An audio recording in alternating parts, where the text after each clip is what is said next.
What is up, my ninjas? I'm Strydent, and I am back with another action figure review. This time it is S.H.Figuarts Kamen Rider Kaixa from Kamen Rider 555, aka Kamen Rider FIGUARTS, my favorite of all of the Kamen Riders. I have to give a huge shout out to the Briscoe 1234 for hooking me up with this figure. It was unexpected. I mentioned it in another video, and I am super grateful. Thank you. This figure is, another example of how hard and how seriously Bandai has this action figure shit on lock. I've said that Bandai makes the best action figures, and there's nothing different here. They make the best action figures, and S.H.Figuarts, it's their flagship line, and it shows that they really know what they're doing. I usually prefer the Kamen Rider figures to the Sentai figures because there's more detailing and more, design elements, and the parts just look better. I prefer armor to just pure tights. And the Kamen Rider figures are, these figures are the reason for it. When you see how all the parts work for the better of the, the whole, it's just an amazing thing to see. This guy essentially is the anti-hero slash partner to FIGUARTS, and he causes FIGUARTS a whole lot of strife because the character who gets this armor is he's kind of out there, but in the end he becomes a needed ally. But let's get into it. So what we have here is Kaixa, who is the like I said, partner slash anti-hero slash rival to FIGUARTS. This character shares a lot of similarities in basic aesthetics to, FIGUARTS. I mean, nowhere near the exact same details, but it's just like, where FIGUARTS has a line going through him, Kaixa will have an X because his whole design is based around the X motif, and it's masterfully sculpted and masterfully designed. And I mean, they're following the design of the show, characters in the show, which was done masterfully. With S.H.Figuarts, you know that you are going to get the closest to screen accurate that you can get in an action figure. For some, these designs look too simple. Excuse me, but I think they look perfect. And if you notice, I like the more armor-like designs because those designs there's more detail going on anyway, and then seeing once again how, they managed to make this work as an action figure, it just blows my mind.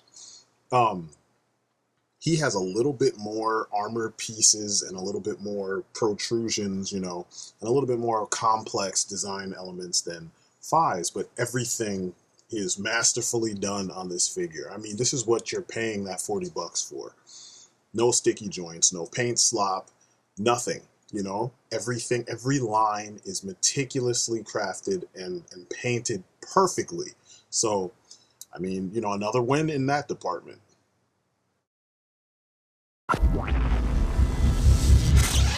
Now, usually this is the part where I take pictures of him from, different angles, doing the basic, up, down, shoulder movement or arm movement and blah, blah, blah, blah. I'm not going to do that this time. I'm just going to talk while I have him posed, and you can see that he's posable because pretty much anything I saw him do, anything you saw him do in the show, he can do it. And that's the benefit of collecting S.H.Figuarts. And they don't look stupid while they do these things. One of the things I find with American action figures is that there are things that certain figures, the designers feel that, like, Spider-Man should get a shoulder joint. You know what I'm saying? Like a butterfly joint. Whereas, like, everyone else shouldn't.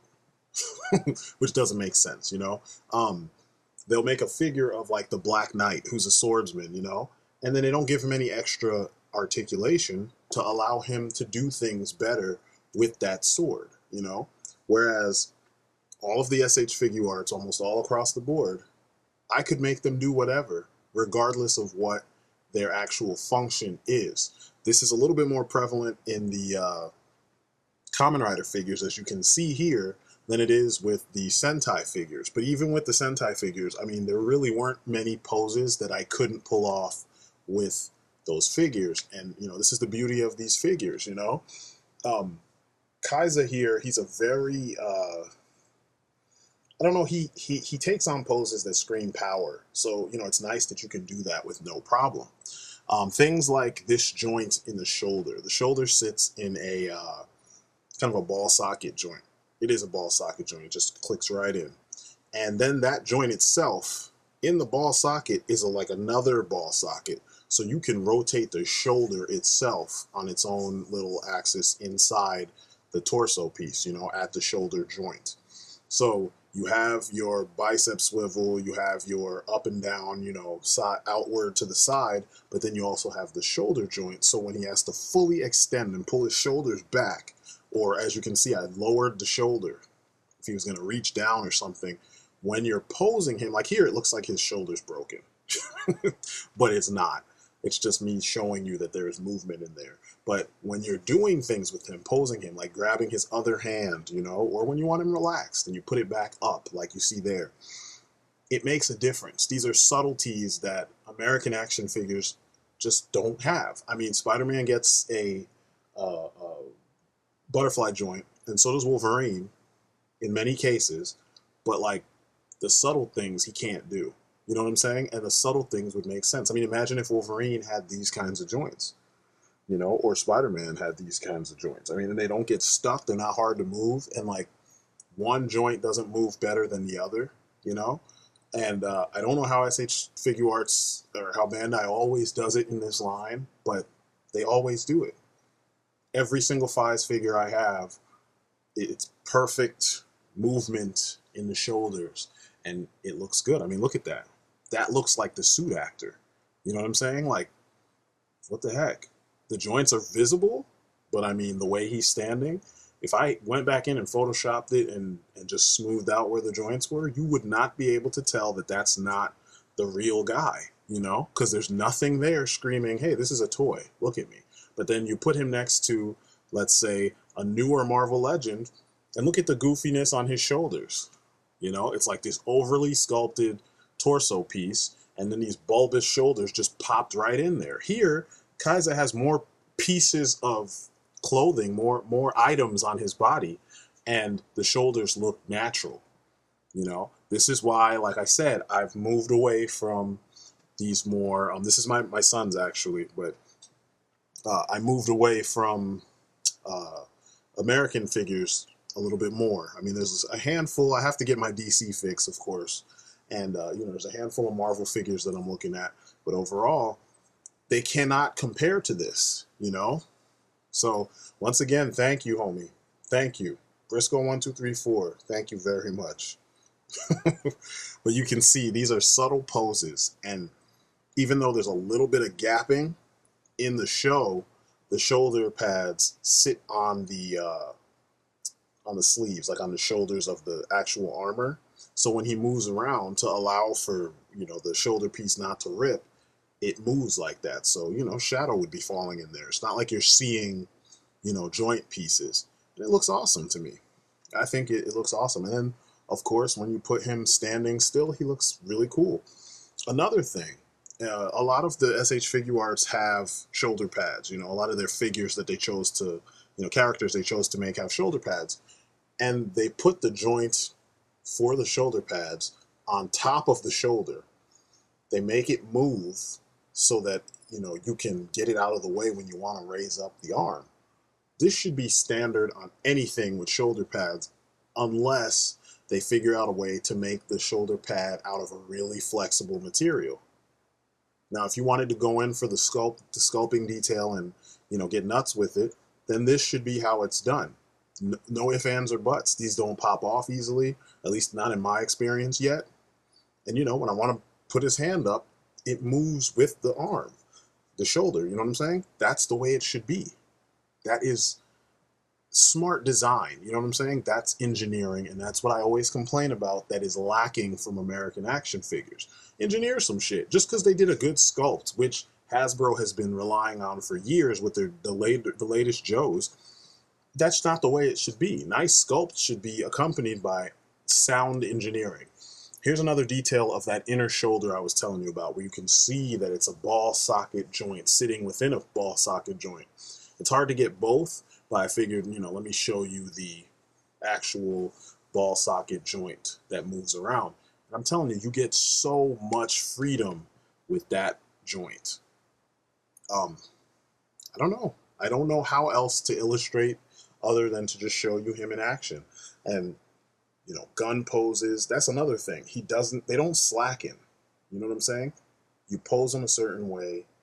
They hold the pose that you put them in for years. I mean, my Fives figures, I have no issues with the arms, and I've had them for years. These figures have been out since what, 2005, I think it is? Something like that, or shortly afterwards, and they're in really good shape, you know, no issues. So it's a testament to good engineering, sound engineering, you know. They didn't overthink it and use brittle, stupid materials where they can say, you know, oh yeah, you know, it's a designer figure, so we chose to use shitty materials. No, the materials are they're pretty decent. I used to think that the figures were really light, and they are light in comparison to American figures in some cases, but I've dropped Fies. Oof, I mean, it was scary. He's fallen at least once or twice off of my shelf. You can see one of the tips of his little shark fin things, the antenna, broke. But that's it. Everything else is in perfect shape. Hands, the feet are die cast, so you have a lot of weight when you want to stand him up, and you don't have to worry about him losing balance. Um, Even though the accessories are made out of light, in some cases they're made out of light materials, they still work. And that's the other thing. The poses work with the accessories, the way that the character moves in the show. And that's a testament to good design also. This is why I'm so hard on American figures, because this shouldn't be a thing. You know, if I watch G.I. Joe and they shoot with, you know, their laser rifles or whatever, then I want to be able to position my toy Joes in that pose. You know, if I'm watching Power Rangers and they do a cool, you know, karate form or something, or kata, whatever, I want to be able to do one of those gestures. I want to pose my guy in part of that gesture. You know what I mean? And there should be no excuse for me not to be able to do that, because that's the reason why I even picked up the toy. Now, that's me as a collector. For kids, it's a different story. But here, they don't disappoint. That's the point I'm trying to make. And, you know, I'm going to drive the point home as much as possible. Everything. Subtle poses, you know, just walking, he looks thorough. You know, the actual martial arts poses when they're fighting, he looks thorough. The fact that he has that strange weapon, and he has to hold that a certain way in order for him to look convincing, because that's his weapon. You can do that, and it's no problem. Everything makes perfect sense.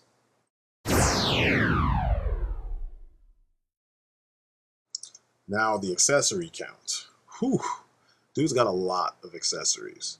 And they're all like kind of necessary things, you know, because one of the things about these guys is that they wanted them to be picture perfect. So, you know, if you want to recreate a still from one of the, you know, various episodes, movies, or guest starring roles that these guys have had, you can do it because you will have the parts. Sometimes some of those shots might revolve around you having, other characters. Like, you know, if you have Decade, then you would need, you know, a card that has whatever, you know, and, you know, like the final form ride cards for all of these characters and stuff.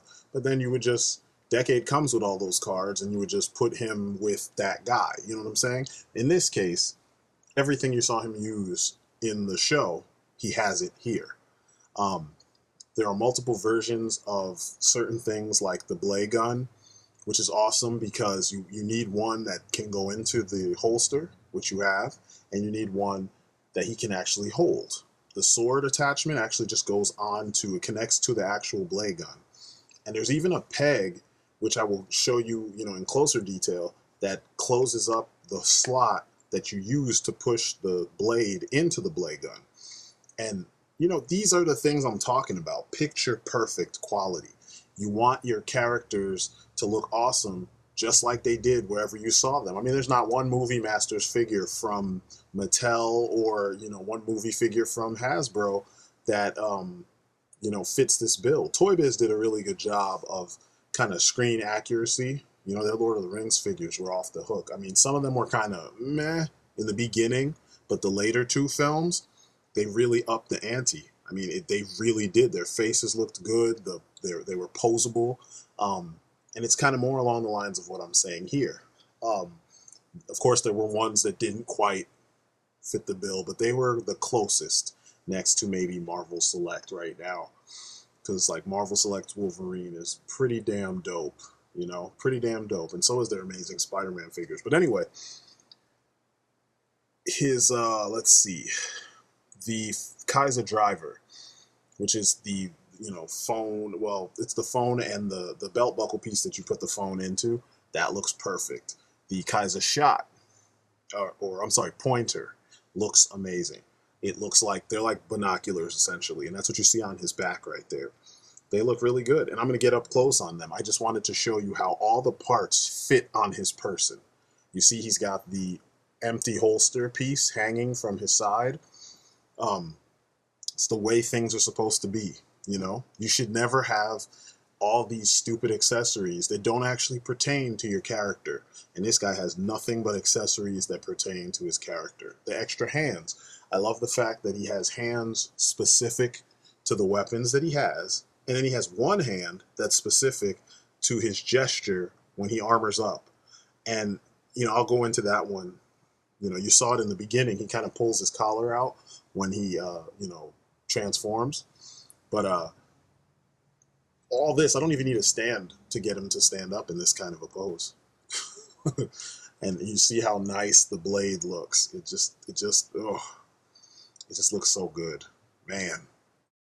It's a thing of beauty. I mean, that's all I could say. It's a thing of beauty. So anyway, the driver and the phone.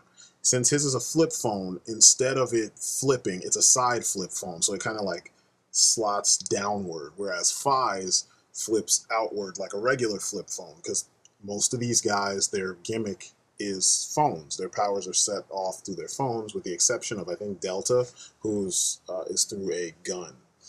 But you see, he opens it downward, and the buttons are there. This is a separate buckle piece. You've got, like, I want to say, what, 4 buckle pieces? 4 or 5 buckle pieces? And each one is to display the belt in a different way because, like I said, different weapons utilize the phone or utilize the mission memory or something. So you got to have the corresponding belt when he uses the corresponding weapon. So if he's using the blade gun in the sword form, then he's going to take the mission memory off, put that on the bottom of the blade gun, and then the blade is going to come out. So you need the phone on the belt without the mission memory. You know, these are really meticulous details. You know, it's almost like you're being super specific. You see, there's the belt without the mission memory, which is the little circular piece on the very front of the belt. It's kind of like a flash drive, so to speak. You know, you plug that in, and then it activates different features in all of their weaponry. It's meticulous and it's almost OCD in some ways, but at the same time, it makes sense because this is what you saw them do on the show. And the show goes through great lengths because, I mean, it's merchandising to show you all the tech that some of these older riders use. The new guys, their tech is just kind of stupid. I mean, you know, no disrespect to, you know, folks who like the new shit, but the new shit's too goofy for me. This was a little bit more like, huh, like, see there, you can see the mission memory on the backside of the Kaixa shot, which is like a digital camera thing they put on their knuckles, and it works like a pair of brass knuckles or something, you know, and or blaster knuckles, so to speak. The fact that all those details are there, it's just awesome, you know. And like I said, all of the articulation works with the design and the accessories so that you can make him do things that you've seen him do. I mean, he always used his, he didn't use his knuckles as much or his shot as much, but when he did, he powered it up with this cool punch like he did, like he's doing some kind of karate or something, and he would hit him, boom, and you'd be like, oh shit, he's going off. Once again, you can see the the actual blade gun in the holster attached to his side. That's a separate accessory so that you can pose him and he doesn't look like he's missing things, you know. Both things are removable, of course, because you can swap them out. It's a little peg system. It's really easy to do, and it just looks good, you know. Toasty. It's just one of those times where it's just, you know, exactly what you need to get the experience that you want to get out of them. And I'm taking a lot of time and I'm going through this slowly because I want to extremely build this case so that those of you who might have been wondering, should I take the plunge? Is it worth it? What's the big deal? You guys will see, you know, from all of these reviews, because I've done quite a few already and I'm not done, you know. You'll see all the little differences and you'll see all the things that make these guys worth the $35 to $40 price tag, and sometimes more, you know. And I cave at 40 bucks, you know, and most times that's with shipping. But anyway, there you see the Kaixa driver with the mission memory on the buckle and everything. Here is the Kaixa pointer. Now you have the small folded up version that goes on his back, and I've shown you it before and I will show it to you again. But this is what's used for him to deliver his rider kick. He does his two kind of different ways. Either he'll do an aerial one, which you see him do a handful of times, but typically he would like kick you and then press activate it. It would freeze you in place, and then he would do the rest of it. But as you can see, it clips onto the back. The small one is not articulated. There's no, you know, the two binocular ends don't fold out and do anything. But the larger one, and this is how all of them are, because when you put it on the actual figure, which the SIC versions always did, they actually extend. These versions follow what you saw in the show. So for his, it folds out and then it extends. And you hook it up to the, what they call it, the power anklet, I think is what that part is called. And then it charges up all through, you know, the body down to the leg, and then he can perform his rider kick. Look at the soles of this dude's shoes. It's like they just went the extra mile. I mean, X is the motif. You can see the X on his chest. You can see the X on all of his gear. So why would he not have it on his feet? The only thing I wish he had were the like power effects, you know, because they have these cool effects when they hit somebody. They have these cool effects when they like when they do the kicks, you know, there's like energy over their feet, or when they do a punch or something. But anyway, here's a little detail of the 3 accessories that you know, use with the Kaixa blade gun. So there's the blade gun by itself. That's the first thing you see, and we're moving from left to right here. Then you have the holster itself, and then you have the blade gun in the holster. I think it's an awesome design. The fact that they found a way to make an X a gun, it's pretty beautiful. I was kind of surprised that they did this, but it worked. You know, when I first saw it, I was like, what the hell is that? But, and I don't mean the toy, I mean the character, period. When I first saw it, I was just like, what is this? And then, you know, it starts to make more sense. You can see where the handle is, and you can see where the barrel actually is. But it works perfectly. It doesn't get in the way. And you can see that the design, it's exactly the same thing. All they did was combine 2 pieces and make it a thing. Like, that's a separate accessory. These are things that you never get with your Marvel Legends. You never get it with your DC UCs. I mean, how many Batman figures do we have that need places for his batarangs on the belt? And we never have that. We never have interchangeable belts. We never have interchangeable pockets. This tiny little piece right here is used to finish off the back end of the blade gun when you are not using the blade. When you have the actual blade or edge sticking out, you have to remove this and just slide that in there. Now, instead of just making it like a, you know, don't worry about that kind of thing, like I said, they want this to be picture perfect. So you see the very edge, you can see that it's nice and curved and it's closed up. That's what it looks like when you have everything closed up, because that's what it is in the show. When he removes the mission memory and attaches it to that point, that opens up and releases the edge. So when you're playing with the figure, you remove that piece, which now you can see it's removed. There's no black round piece on the left end pointing at Pfizer or Kaiser right there. There's no piece there. So you can remove it, and then you can just slot the, there's a slot that's open, and you can just slide the edge into that slot, and now you have the Kaisa edge, essentially, the blade gun edge, which is kind of like a lightsaber slash, you know, photon rod. I don't know. It's really cool, multi-purpose sword for, you know, lack of a better word, or just to keep things simple. But yeah, man, it's just I don't know how else to describe it. They did such a good job keeping things, you know, concise. Precise, I guess, is the better word. Things are extremely precise. So there you have it all together. And you can see that, like, the circular edge I'm talking about on the that's still up on the left side, pointing up right above where the blade extends from, it's supposed to still be there. There's just that silver piece underneath that extends into the edge. And I mean, it's the full-size weapon too. They didn't skimp on the length of the weapon.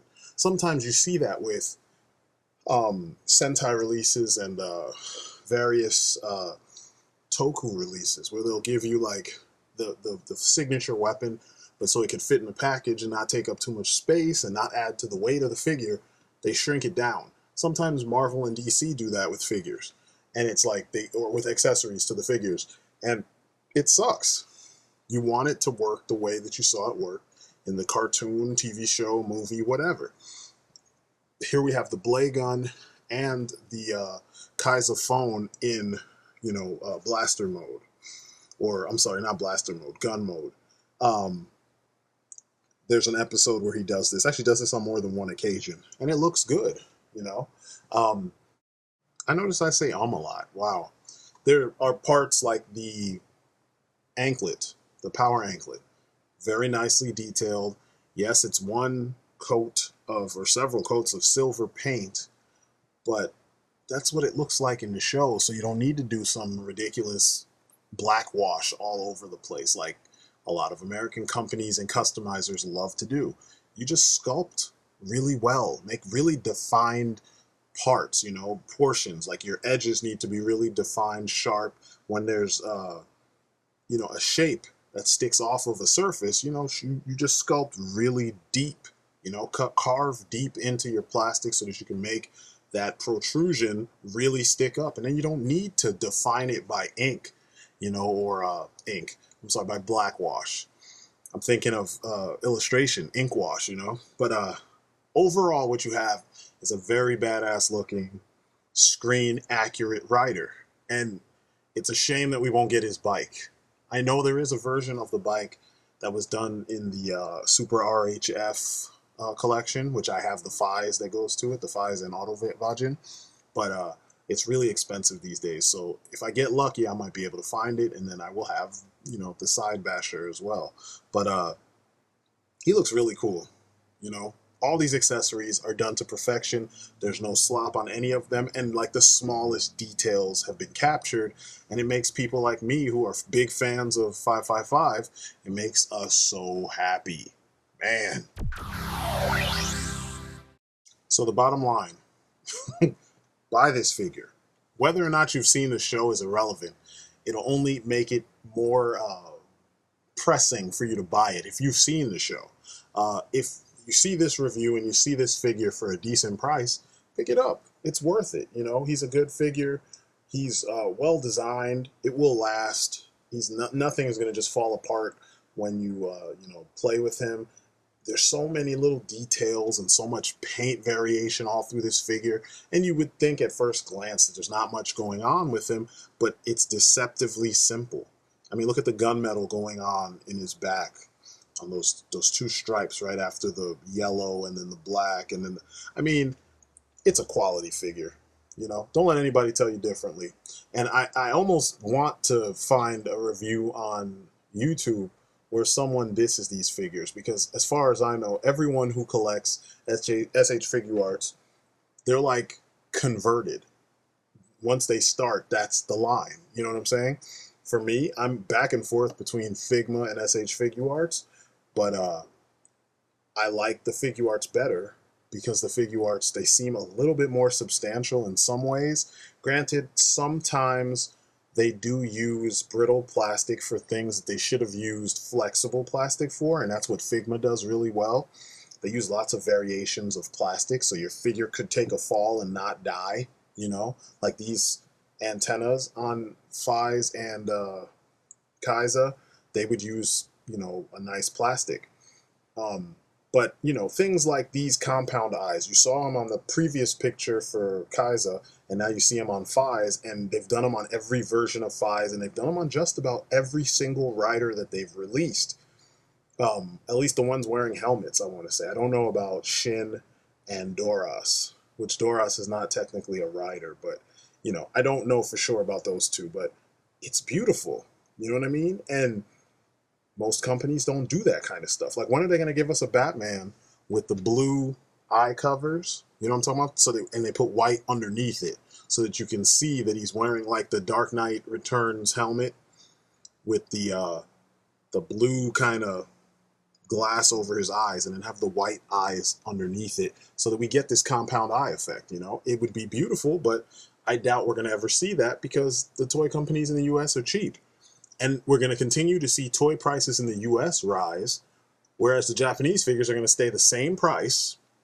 You know, they've always been, a lot of these figures in what? I've been collecting for about 14, 15 years, and a lot of these figures, the prices went down, you know? Like, when I was a kid, I remember specialty stuff like this from Japan being like $100 just off the bat, you know? It was like 80 to $100 just always. When I moved here to Columbus, there was a place called Anime Palace, and so much of what they had that was imported and that was action figures was like stupid expensive, you know? It was always up there in the, you know, $90, $100, $200 range just because it was an import.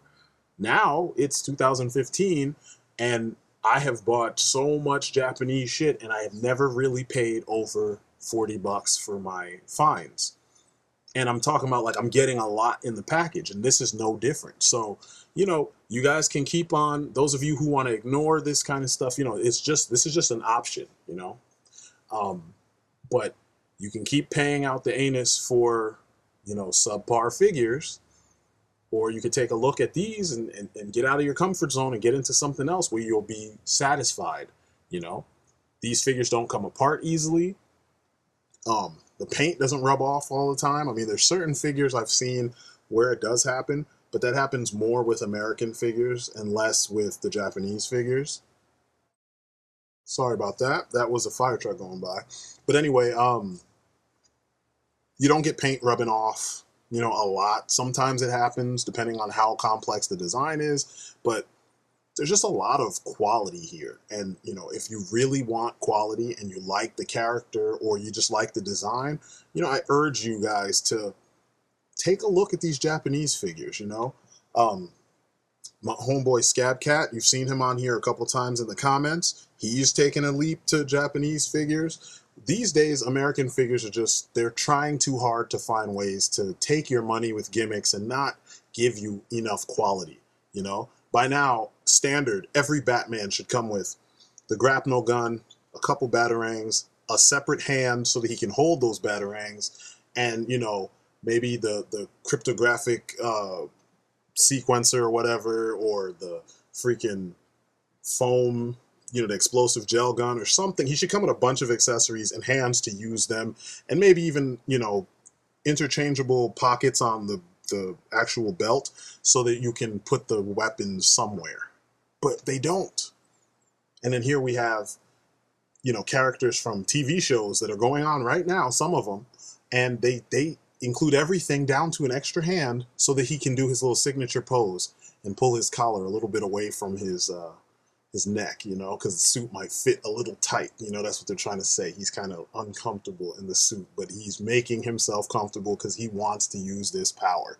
Like, it just, whew, man. I get so happy when I'm going off and talking about this stuff. This is what's lacking from our market, and we have this option. Totally use it. So this figure is made of when. Pick it up. Watch the show. It's actually not a bad show. Kind of goofy in some parts, but it's not a bad show. Briscoe 1234. Once again, thank you, thank you, thank you. I'm glad you dug the cape. This was a really nice gesture. This has been my review of the S.H.Figuarts Kaixa from Kamen Rider 555. It's my story, and I'm sticking to it. And I will see you guys in the next review. Peace.